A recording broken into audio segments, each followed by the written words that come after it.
새 노래로 여호와께 찬송하라. 그는 기이한 일을 행하사 그의 오른손과 거룩한 팔로 자기를 위하여 구원을 베푸셨음이로다. 여호와께서 그의 구원을 알게 하시며 그의 공의를 문나라의 목전에서 명백히 나타내셨도다. 그가 이스라엘의 집에서 베푸신 인자와 성실을 기억하셨으므로 땅끝까지 이르는 모든 것이 우리 하나님의 구원을 보았도다. 온 땅이여 여호와께 즐거이 소리칠지어다. 소리내어 즐겁게 노래하며 찬송할지어다. 수금으로 여호와를 노래하라. 수금과 음성으로 노래할지어다. 나팔과 후각 소리로 왕이신 여호와 앞에 즐겁게 소리칠지어다. 바다와 거기 충만한 것과 세계와 그 중에 거주하는 자는 다 외칠지어다. 여호와 앞에서 큰 물은 박수할지어다. 타락이 함께 즐겁게 노래할지어다. 그가 땅을 심판하러 임하실 것이미로다. 그가 의로 세계를 판단하시며 공평으로 그의 백성을 심판하시리로다. 주님, 저희의 발걸음을 예배의 자리에 인도하여 주신 주님의 은혜에 감사를 드립니다. 간절히 바라옵기는 하나님의 거룩하신 영을 우리에게 보내주시사 성령님의 인도하심 속에서 우리를 사랑하시는 그 하나님의 깊으신 사랑과 신비에 눈뜨는 귀한 예배되게 하여 주시옵시고 주님께 감사하며 찬양하는 예배되게 하여 주옵소서. 예수님의 이름으로 기도드립니다. 아멘. 찬송가 경배 찬송 29장입니다.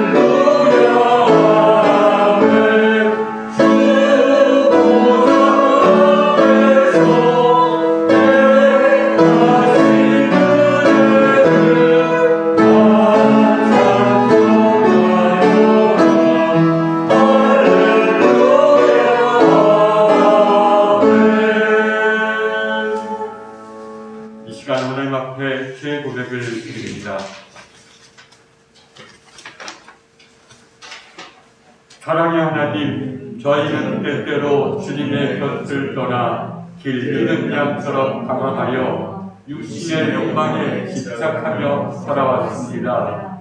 또한 주님의 말씀을 저버리고 빛에 가져된 삶을 살지도 못했습니다. 용서의 하나님, 죄를 고백하고 회개하는 저희의 기도를 들으시고 자비와 긍휼을 베풀어 주옵소서. 우리 주 예수 그리스도의 이름으로 기도드립니다. 아멘. 죄사함 받기를 원하는 교우 여러분, 용서하시는 하나님의 말씀을 들으십시오. 만일 우리가 우리 죄를 자백하면 그는 미쁘시고 의로우사 우리 죄를 사하시며 우리를 모든 불의에서 깨끗하게 하실 것이요. 아멘. 교동문 6번입니다.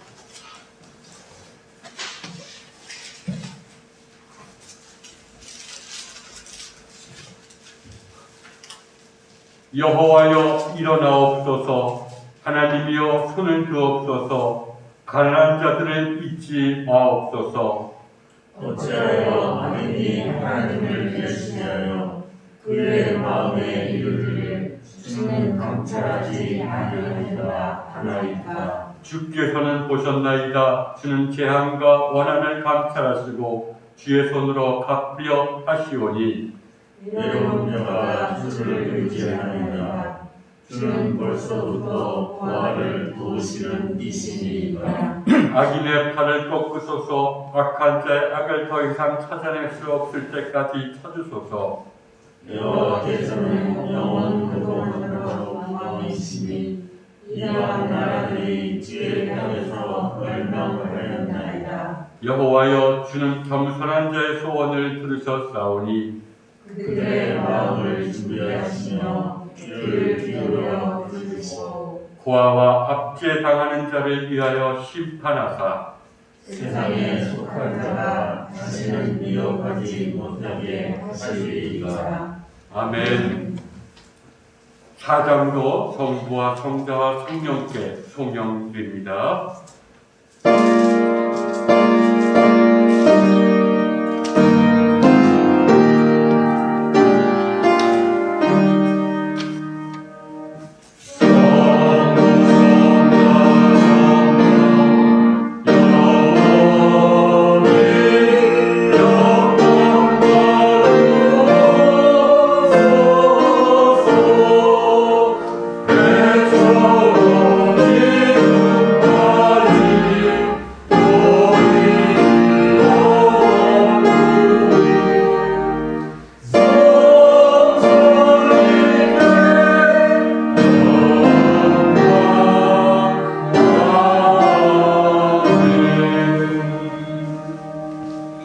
이제 이내학 권사님 시로 인도하겠습니다.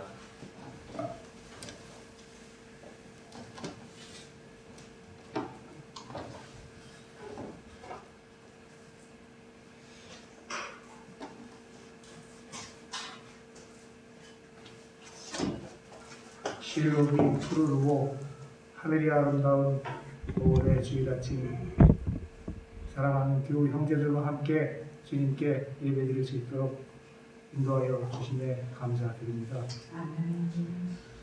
세상살이의 어려움 속에서도 지금까지 잘 견디며 살아올 수 있도록 함께 하신 주님 사랑과 은혜에 다시 감사드립니다.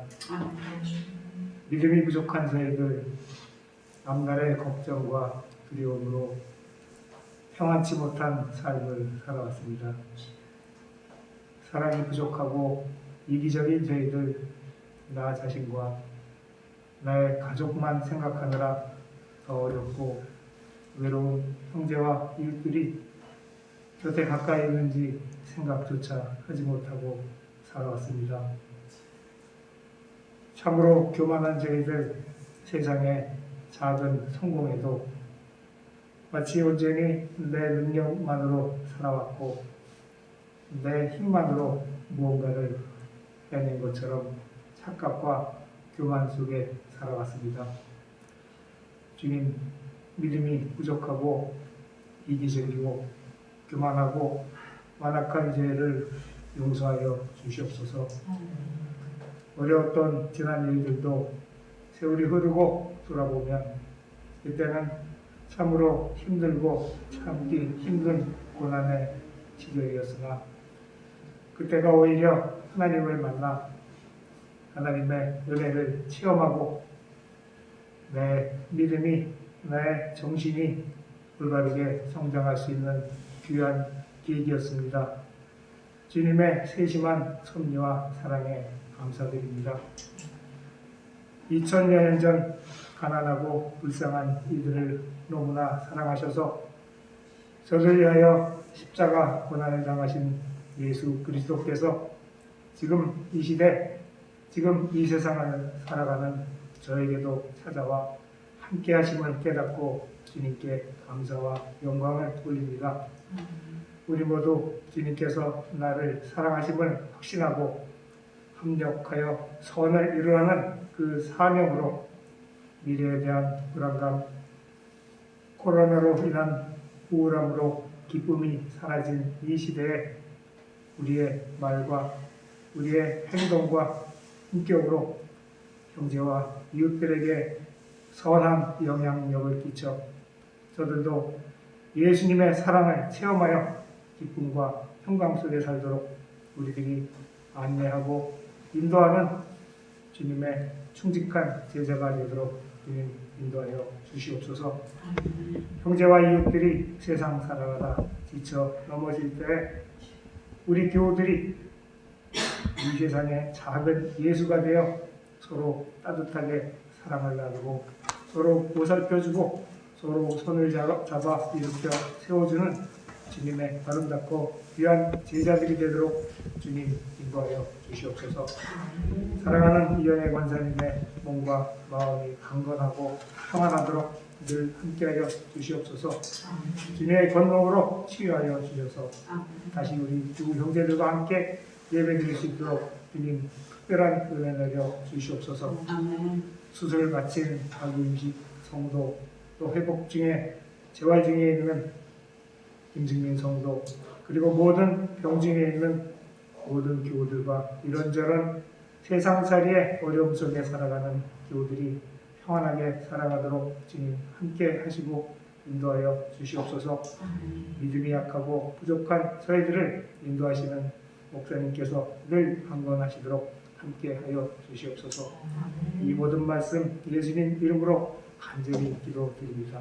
아멘.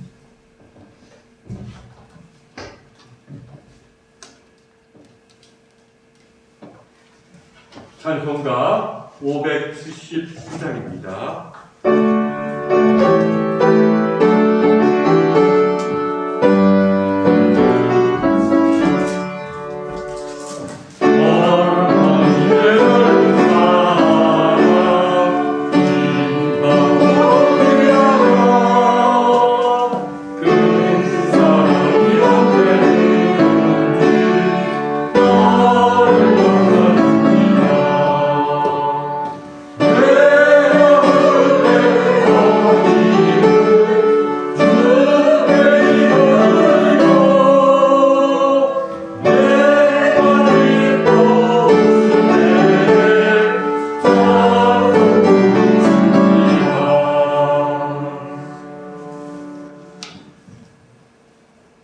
자, 오늘 부활절 6째 주일, 그리고 어버이주일 우리에게 주시는 성경 말씀은 요한복음 15장 7절 말씀입니다.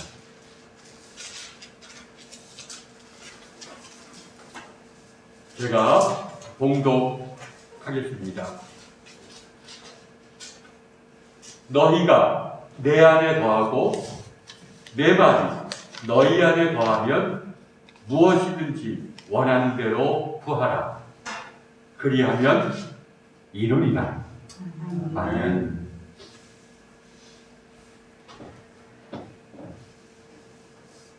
너희가 내 안에 거하고 내 말이 너희 안에 거하면, 우리가 주님 안에, 그리고 주님의 말씀이 우리 안에 거하는 것, 이것을 넓은 의미로는 친교라고 얘기합니다. 그리스 말로는 코이노니아 라는 말이고, 라틴어로는 코무니오라는 말입니다. 우리가 이것을 연합 또는 친교, 또 어디에서는 일치라고 번역하고 있는 말입니다. 이 친교라는 말은 성경에서 구원의 실상을 가리키는 말입니다. 하나님을 가장 기쁘시게 하고 또 하나님의 뜻이 이루어지는 그 하나님 나라의 그 실상이 바로 친교에 있다고 성경은 얘기를 합니다. 시편 133편에서도 보라, 형제가 연합하여 동거함이 어찌 그리 선하고 아름다운고, 머리에 있는 보배로운 기름이 수염 곧 아론의 수염에 흘러서 그의 옷깃까지 내림같고, 헐몬의 이슬이 시온의 산들에 내림같도다. 거기서 여호와께서 복을 명령하셨으니 곧 영생이로다. 한 가정이, 모든 구성원들이 정말 한 마음으로 서로 친교를 나누고 교제를 나누는 것은 성령님의 인도하심이 이루어진 상태요, 그곳에 영원한 생명, 곧 하나님의 생명, 하나님 나라가 임한다는 고백입니다. 또 사도행전 2장에서는 그 초대교회의 참 아름다운 모습을 이렇게 고백하죠. 그들이 사도들의 가르침을 받아 서로 교제하고 떡을 떼며 오로지 기도하기를 힘쓰니라. 사람마다 두려워하는데 사도들로 말미암아 기사와 표적이 많이 나타나니 믿는 사람이 다 함께 있어 모든 물건을 서로 통용하고 또 재산과 소유를 팔아 각 사람의 필요를 따라 나눠주며 날마다 마음을 같이하여 성전에 모이기를 힘쓰고 집에 떡을 떼며 기쁨과 순전한 마음으로 음식을 먹고 하나님을 찬미하며 또 온 백성에게 칭송을 받으니 라고 말씀하십니다. 교회도 참 친교가 이루어지는 것이 참 대화뿐만이 아니라 물질을 나누고 마음도 나눌 뿐만 아니라 물질도 나누고 그 가운데서 한 분 하나님만을 바라보고 기도하는 것이 참 이것이 바로 영원한 생명이 깃든 하나님 나라의 모습이라고 얘기를 합니다. 기독교 전통은 이러한 신교가 이루어지는 장소 모든 곳에서 이루어지는 것이 좋겠지만 그래도 교회와 가정 속에서 이러한 신교가 이루어질 때 이게 바로 하나님 나라의 표징이라고 얘기를 합니다. 근데 우리는 흔히 소위 말해서 누구나 정말 얼마나 이상적입니까? 같은 것을 바라보면서 가족들이 또는 교회의 신자들이 서로 교제하고 물건을 나누고 마음을 나누고 모든 것을 나누면서 서로 사랑하는 것. 그러나 현실은 그렇지 않잖아요. 가정도 보면 문제없는 가정이 없고 교회도 문제없는 가정이 없고 많은 사람들이 교회에 사랑이 없다, 나눔이 없다 라고도 얘기를 합니다. 그래서 이러한 기존의 가정과 그런 교회를 부정하고 또 새로운 가정과 교회를 세우려고 했던 것이 기독교 역사적으로 말하면 이러한 사람들을 열광주의라고 말합니다. 기존의 교회와 이것은 다 썩었다, 잘못됐다. 우리가 새로운 교회를, 새로운 가정을 우리가 세우자. 그러나 그들은 이것이 하나님의 은혜에 의해서 이루어지고 나 혼자 은혜 받았다고 이루어지는 것이 아니라 상대도 하나님의 은혜를 받았을 때 은혜와 은혜 받은 사람들이 만났을 때 이루어지는 현실임을 좀 무시하고 어떤 사람들의 노력으로 의지로 이러한 공동체를 만들려고 했던 시도들을 우리가 열광주의라고 말합니다. 자기 힘으로 그런 과정 속에서 여러 가지 오히려 폐단이 나타나고 강제성이 나타나고 그리고 어떤 조금 머리가 좋고 악한 영의 다주를 받은 교주들이 나타나서 생기는 것이 바로 사이비와 이단 종교들입니다. 그러니까 루터도 얘기하듯이 우리는 죄인들의 공동체지. 우리는 이러한 신교 공동체를 바라보면서 하나님의 은혜를 간구하는 죄인들의 공동체지 우리가 우리 힘으로 이런 의인들의 공동체를 만들 수는 없다라고 말합니다. 그러나 또한 기존의 교회는 아예 이런 신교의 그런 공동체를 바라보는 것을 포기하고 그렇지 뭐 나 혼자만 하나님과 잘 믿으면 되지. 그래서 개인주의적으로 마치 모래알같이 하나님만 바라보고 나는 나요, 너는 너요 라고 말하면서 이것이 바로 이런 것을 우리가 세속화되었다고 말합니다. 옆 성도가 아파도 세상이 아파도 그래 나만 하나님 잘 믿으면 되지 라고 말하는 것을 이건 하나의 세속화라고 말합니다. 우리는 열광주의뿐만 아니라 세속화도 경계해야 됩니다. 그래서 우리가 종교개혁자들이 말했듯이 우리는 항상 죄인들의 공동체요 하나님의 은혜를 정말 바라고 하나님의 은혜에 눈을 떴으면 내가 사람들을 넌 왜 안 그러니 저 교회는 왜 안 그러니 넌 왜 안 그러니 그러지 말고 오히려 그들도 하나님의 은혜를 받아서 이런 신교가 하나님의 생명이라는 것을 눈뜨게 되기를 기도하고 오히려 내가 십자가의 길을 걸어나가라고 말하고 있는 것입니다. 그러니까 신교는 우리의 참 도달해야 될 목적입니다. 그러나 그 목적은 하나님의 은혜에 의해서 나뿐만 아니라 너에게도 하나님의 은혜가 임할 때 하나님의 은혜를 받아서 정말 신교를 위해서 애쓰는 사람은 결국 십자가의 길을 걷게 됩니다. 그렇지 않고 상대를 강하고 군대하거나 그럴 때는 오히려 이게 또한 열광주의로 나가서 더 큰 폐단이 나타날 수밖에 없는 것입니다. 그래서 사실 이러한 신교를 이루는 것을 성경은 성령이라고 말합니다. 그래서 교부들은 성령은 친교의 영이다. 우리가 다른 사람에게 눈을 열어줘서 그들이 내 사랑의 대상이요 그와의 친교가 나와 너에게 생명을 가져다 주는 것을 일깨워주는 영이 성령이시다. 그래서 성령이 있는 곳에 다른 사람에 대해서 눈을 뜨게 해주고 친교를 나누게 해준다. 그래서 성령은 친교형이고 또한 이런 친교를 나누기 위해서는 우리가 정화가 되어야 됩니다. 우리 눈이 열리지 않고는, 우리 마음이 깨끗해지지 않고는 우리가 결코 친교를 바랄 수가 없습니다. 성령은 친교의 영이요 동시에 우리를 정화시켜주는 정화영이라고 말합니다.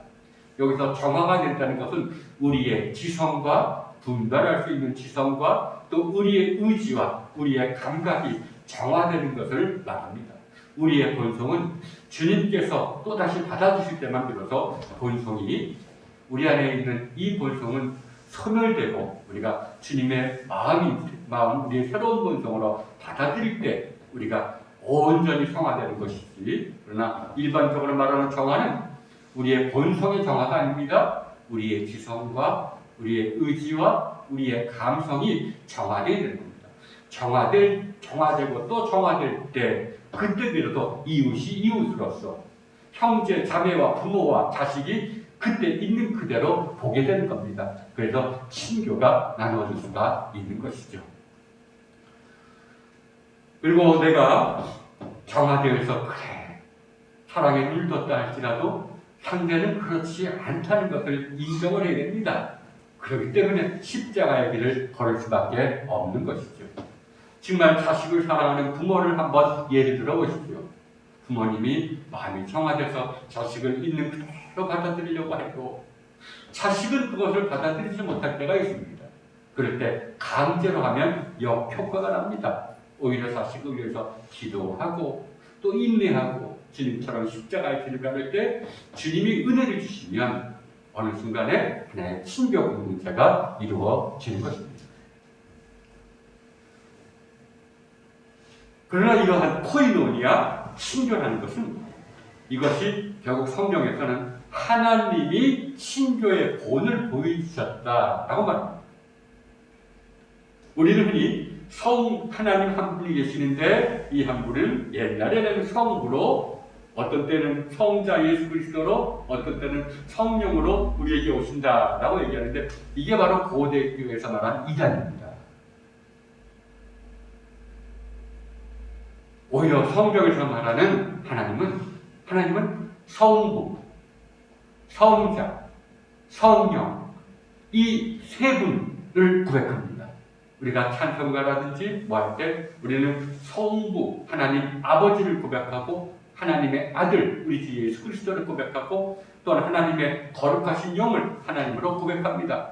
그럼 하나님이 세 분입니까? 이런 어떤 신비에 봉착하게 되는 거죠. 그러나 우리가 기독교의 그런 삼위일체론을 말하면 이 세 분, 이걸 세 위격이라고 합니다. 이 세 분, 성부와 성자와 성령이 참 친교 속에서 서로 친교하고 또 서로가 서로 안에 거하면서 이것을 상호, 내주라고 말합니다.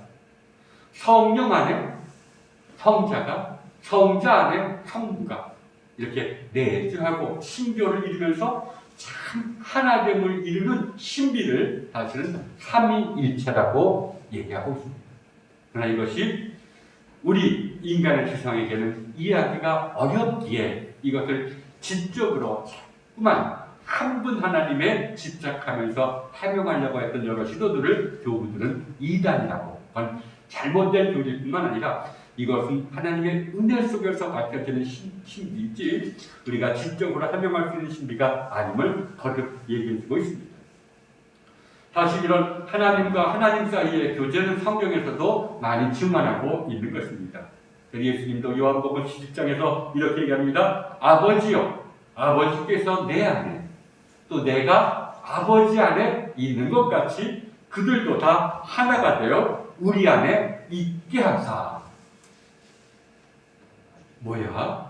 어떻게 하나님의 아들이 하나님 아버지 안에 있고 하나님 아버지가 아들 안에 있고 또 우리가 그 안에 있다는 것은 도대체 뭘 얘기하는 건가?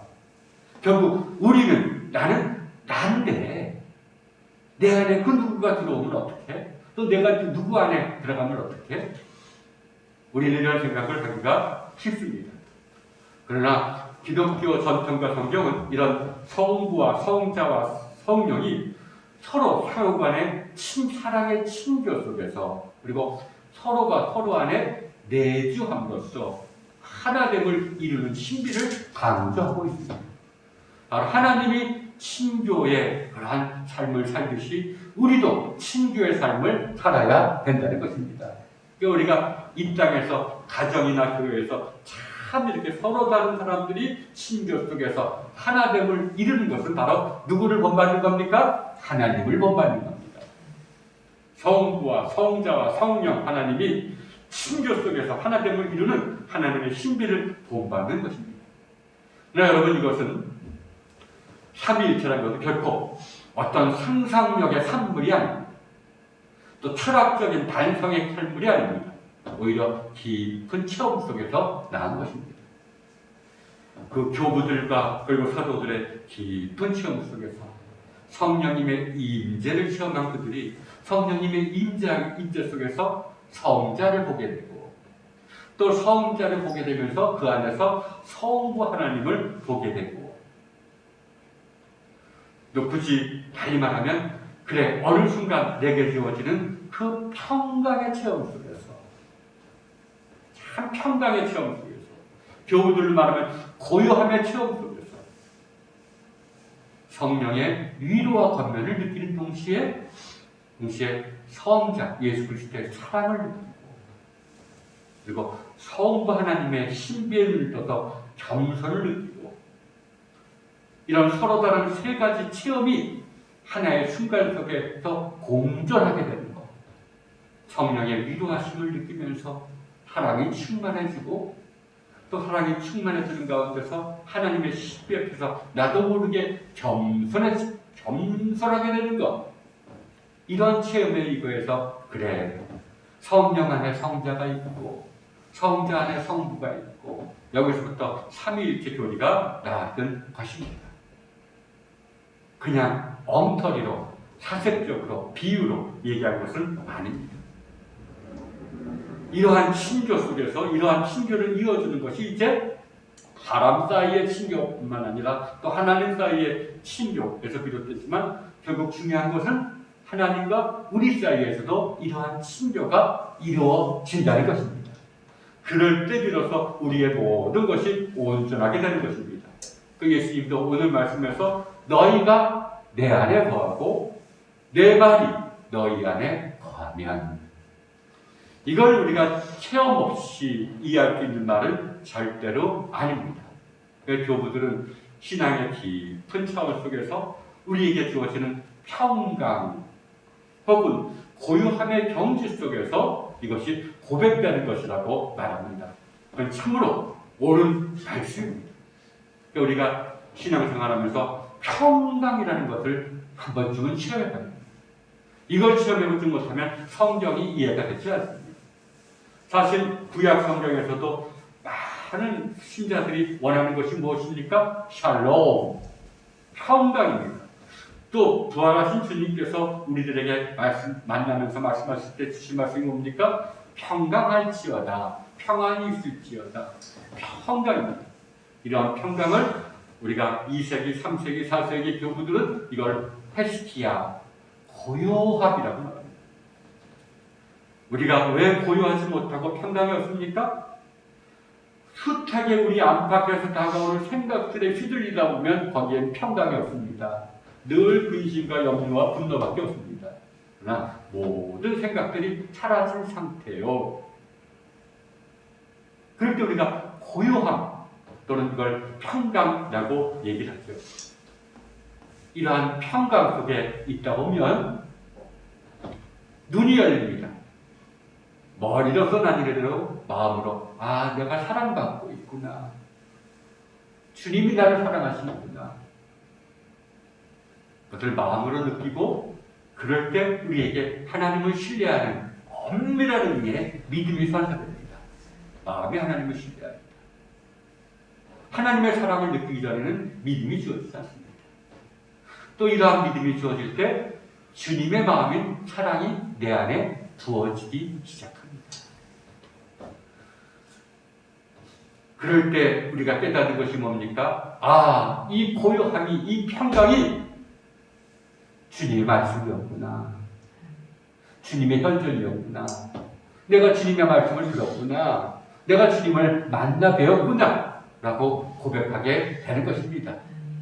이러한 체험 속에서 너희가 내 안에 거하고 너희가 고요함 속에 거하고 또 내 말이 너희 안에 거하면 이 말은 무엇입니까?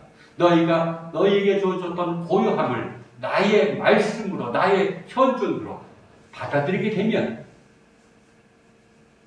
이게 바로 뭡니까? 주님과 우리 사이에 정말 친교, 사람이 아닌 사람과는 전적으로 다른 우리 주님과 또 사람인 우리 사이의 친교가 그래 고요함 속에 거하면서 이 고요함을 하나님의 말씀으로 깨닫게 될 때라는 뜻이기도 합니다.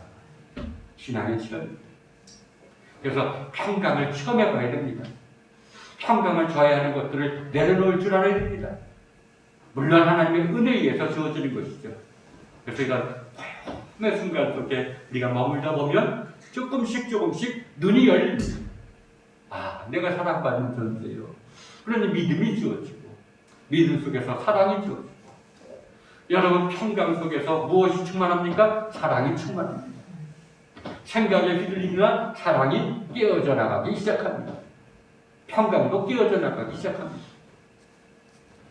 그러나 이러한 사랑 속에서 눈이 열릴 때 아, 내가 마음으로 하나님의 말씀을 들었구나.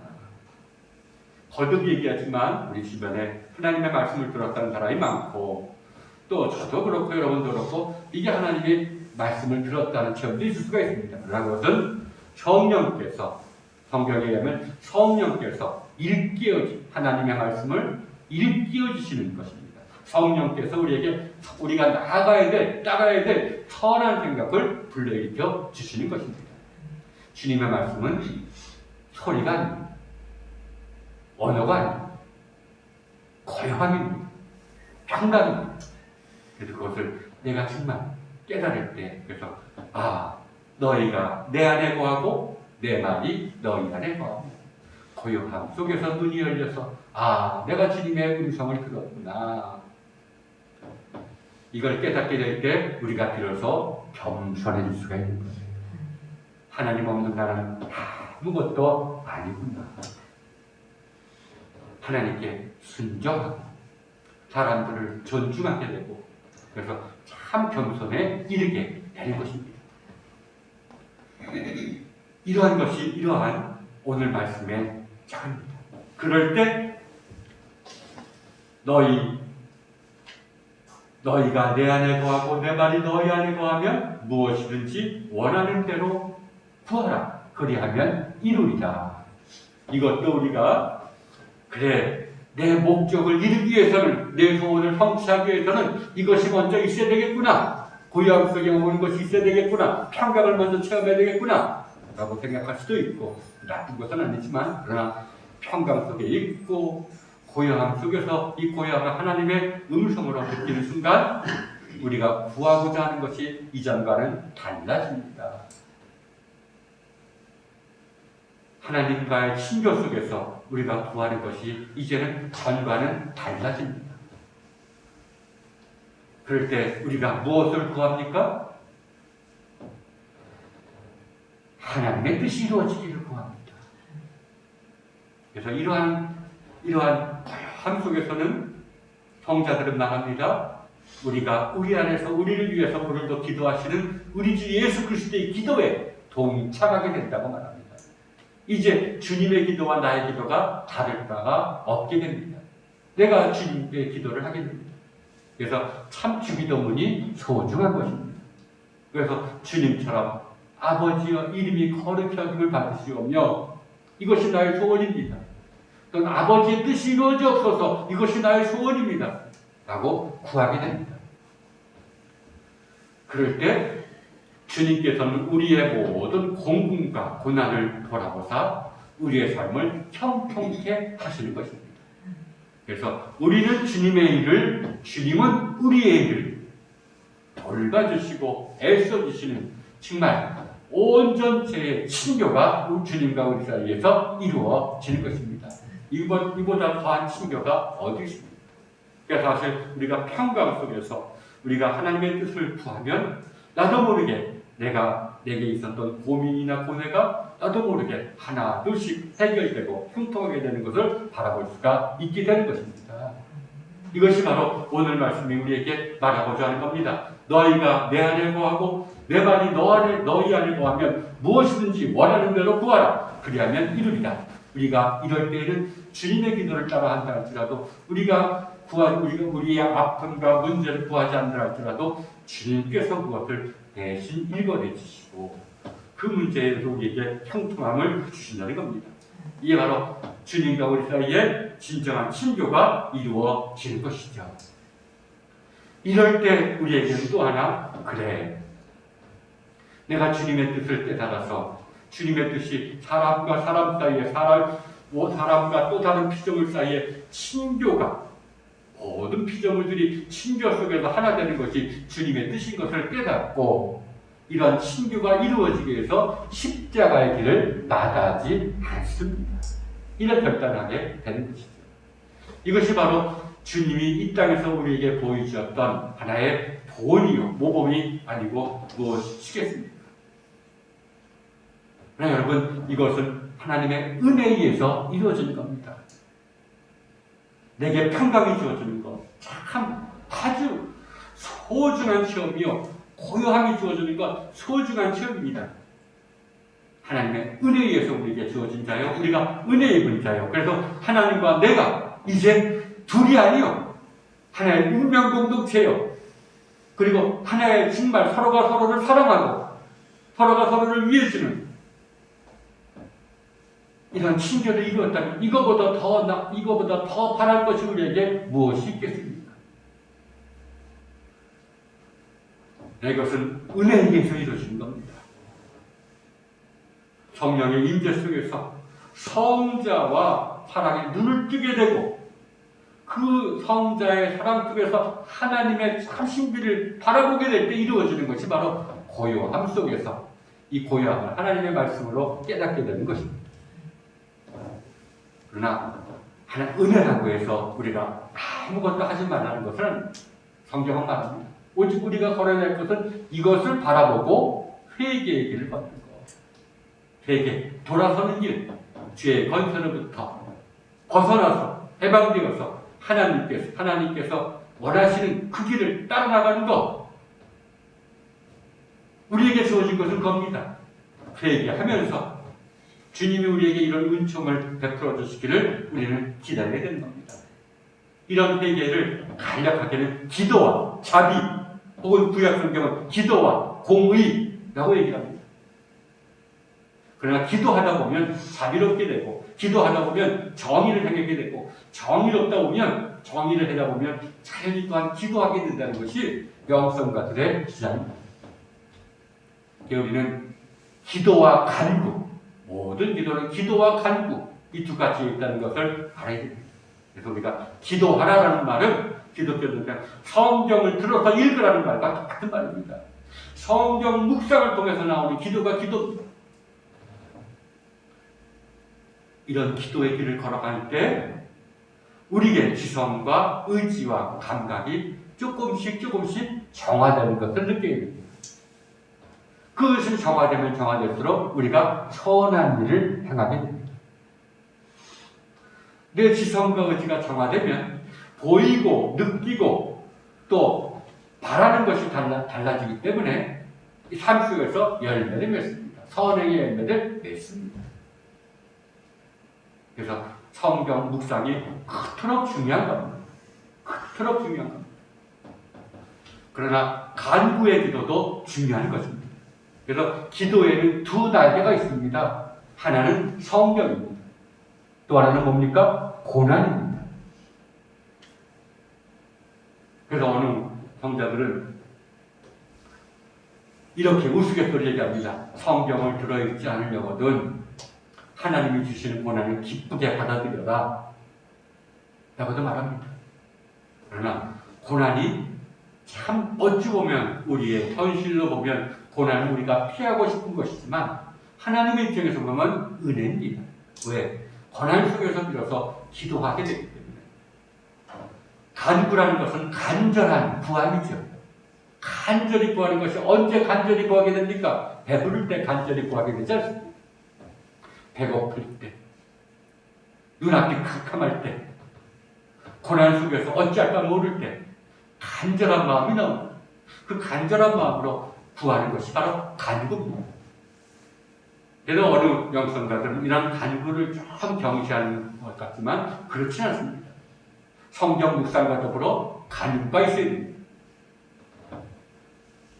왜? 고난 속에서 부르짖을 수 있는 것도 예수님에 의하면 이미 믿음이 있기 때문에, 희미하지만 믿음이 있기 때문에, 하나님을 기억하기 때문에 고난의 순간에 좌절하거나 분노하지 않고 하나님께 구한다는 겁니다. 성령님의 인도하심이 있다는 겁니다. 그러나 간구가 성령님의 인도하심에 의해서 이루어진다는 것은 우리가 성령님은 우리를 더 깊은 세계로 우리를 인도하십니다. 한 번 인도하고 마는 것이 아닙니다. 그래서 고난 속에서 부르짖는 간구도 기도가 깊어져야 됩니다. 지속되어야 됩니다. 이것이 중요합니다. 잠깐 드리고 말아서는 안 됩니다. 고난 속에서 기도하다가 기도 속에서 일어나는 변화를 우리가 감지할 줄 알아야 됩니다. 그래서 많은 분들이 고백하듯이 우리가 고난 속에서 정말 부르짖으면 기도가 변합니다. 어떤 기도? 통회의 기도가 나옵니다. 성령님이 우리를 더 깊은 세계 속으로 인도하시는 것이죠. 이런 통의 기도 속에 더 머물다 보면 공감이 생깁니다. 용서 없는 충동을 느낍니다. 누군가가 불쌍해 보입니다. 그래서 중보 기도가 이루어지는 것이죠.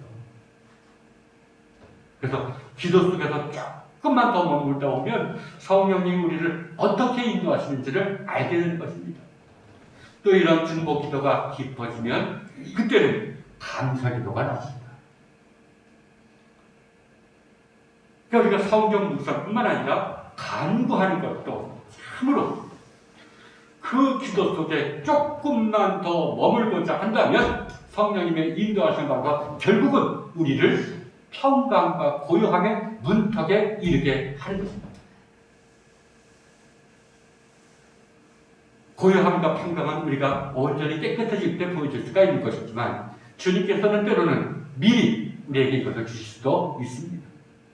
그러니까 기도의 길에서 떠나지 마시되 기도 속에 이제 그만해야지, 이제 덜 해야지 라고 생각할 때 한 번 더, 5분만 더 기도 속에 머물게 될 때 기도 속에서 변화가 일어나게 되는 것입니다. 모든 것이 그래. 포기하려고 할 때 그래 조금만 더 있어보자. 그럴 때 뭔가 통찰력과 기회가 주어지듯이 간구의 기도도 마찬가지고 성경 묵상도 마찬가지입니다. 그래서 사도 바울은 인내를 성령의 열매라고 얘기합니다. 우리가 기도 속에서도 한 번만 더 인내하고 한 번만 더 인내하면 자비로우신 하나님께서 우리에게 평강을 주실 것입니다. 고요함을 주실 것입니다. 그리고는 내가 하나님을 만났구나. 내가 주님의 말씀을 들었구나. 머리가 아니라 마음으로. 그리고 오늘 말씀을 온전하게 이해하게 되게 되는 것입니다.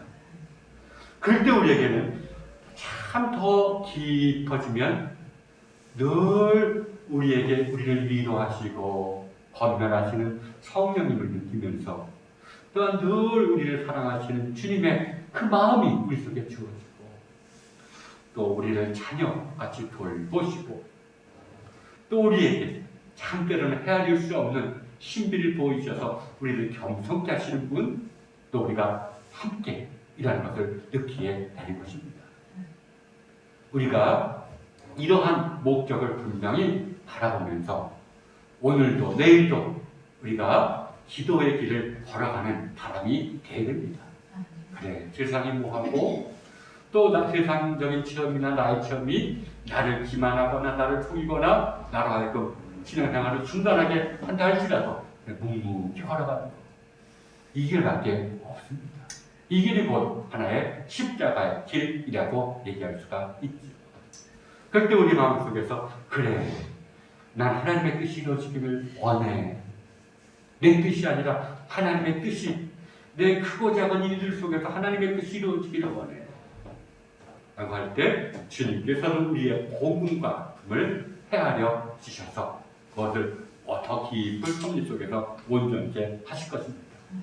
이런 은총이 여러분에게 주어지기를 바랍니다.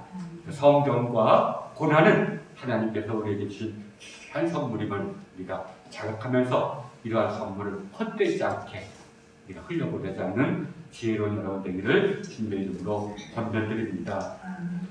사도신경으로 신앙 고백하겠습니다.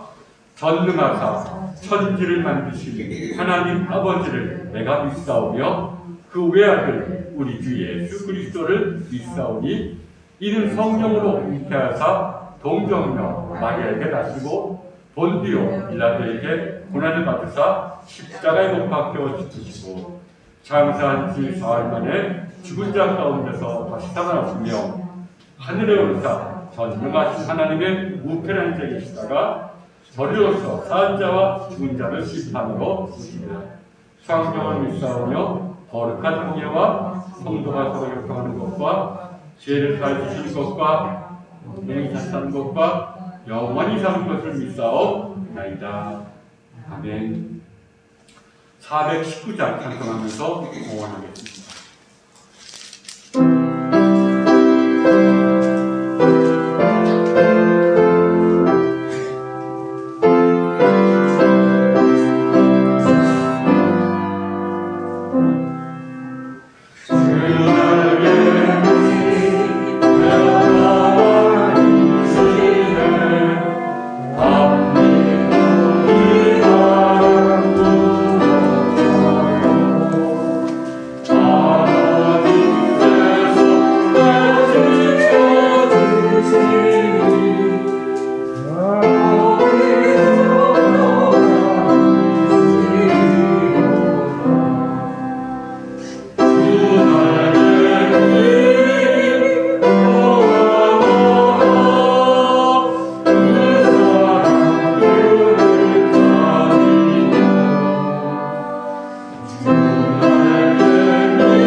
하나님, 우리에게 언젠가는 그런 평강 속에서 선사되는 감사가 있게 하여 주옵소서. 아직은 우리의 마음이 어두워서 감사를 조금밖에 미약하게 느끼지 못하지만 그래도 자비로우신 주님께서 우리의 감사의 예물을 받아 주시옵소서. 이 예물이 온전하게 쓰일 때 주님의 크신 은총이 더하게 하여 주옵소서. 예수님의 이름으로 기도드렸습니다. 아멘. 교회 소식 전해드리겠습니다. 예배의 은총이 사실 예배라는 것은 유카리스티아, 감사라는 뜻입니다. 그래서 우리가 평일에 성경 묵상과 자비를 통해서 회개의 길을 걸어갈 때 주님께서 주시는 감사의 마음을 가지고 우리가 참여하는 것이 예배라는 뜻입니다. 우리 이러한 말씀에 비춰볼 때 우리 참 부끄럽고 또 하나님의 관대하심과 격오하심을 다시 고백할 수가 없으나 우리가 초대교회 예를 들어서 그래 금요일 날에는 성경 묵상하고 주일 날에는 또 우리가 성찬 예배를 드리는 것을 꼭 기억하시길 바랍니다. 그래서 예배라는 감사다. 감사는 마음이 주어질 때까지 평강이 주어질 때까지 우리가 삶 속에서 참 회개의 길을 걸어가자 이런 여러분 되기를 바랍니다. 어버이 주일의 은총이 여러분과 가정에 항상 충만하시기를 기원하고 우리도 가정과 교회의 평강과 친교가 이루어지도록 하나를 썩어져가는 미래가 되시기를 바랍니다. 부활절 6째 주일 성서일과 기억해 주시기 바랍니다. 그리고 5월 23일 성령 강림절 기념 인문학 명상 강좌 우리 강희 선생님이 성경에 나타난 악기란 제목으로 우리가 준비 중에 있습니다. 여러분 기도해 주시기 바라고요. 맥주감사절 기념 성경 암송대회에 참 이것을 암송하면서 속에서 기도가 나오도록 한번 해보시기 바랍니다. 자, 그리고 우리 교우들 이현애 권사님은 이제 항암 치료와 항암 치료를 받고 계시는데, 이제 항암 치료를 받는 중에 이제 소화계통이 조금 좀 항암 치료를 조금 강하다 보니까 소화계통이 약해져가지고 또 병원에 입원하는 기간이 조금 더 길었어요. 회복된 다음에 또 다시 항암 치료 받고 하니까 이를 위해서 기도해 주시고, 우리가 김승민 성도님은 이제 많이 좀 회복된 걸로 제가 알고 있습니다. 또 그 와중에 또 거기서 아주 담당 결석이죠. 또 그것도 발견해서 또 치료도 이제 받았다고 합니다. 회복 중에 있고, 또 우리 박일수 성도님은 우리 남녀 선교회장님이 우리가 같이 동행하고 또 자리를 부르셔서 고대한산병원에서 이제 어깨 근육 파열된 그것을 이렇게 수술을 잘 받고 회복 중에 있습니다. 여러분 기도해 주시기를 바랍니다. 자, 이제 찬송가 545장 찬송하신 뒤에 축도를 말씀입니다.